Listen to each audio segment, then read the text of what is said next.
सोचिए, एक बच्चा गुलामी में बेचा जाता है, लेकिन वही आगे चलकर दिल्ली की गद्दी पर बैठता है।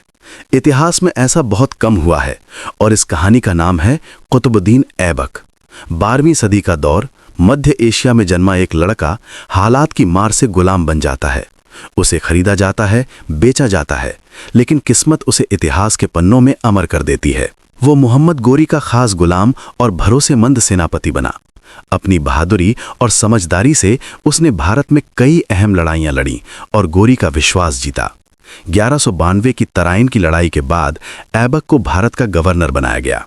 यहीं से उसके असली सफर की शुरुआत होती है। 1206 में मोहम्मद गोरी की मृत्यु के बाद ऐबक ने खुद को दिल्ली का सुल्तान घोषित किया और दिल्ली सल्तनत की नींव रखी। उसका शासन भले ही छोटा रहा, लेकिन असर बहुत गहरा था। वो दयालु शासक माना जाता था, इसलिए उसे लाख बख्श कहा गया, यानी दान देने वाला बादशाह। ऐबक ने सिर्फ तलवार से नहीं, बल्कि निर्माण कार्यों से भी अपनी पहचान बनाई।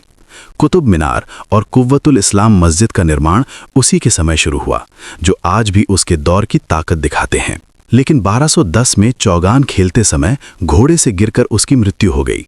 एक ऐसा अंत जो उसकी असाधारण जिंदगी जितना ही अनोखा था।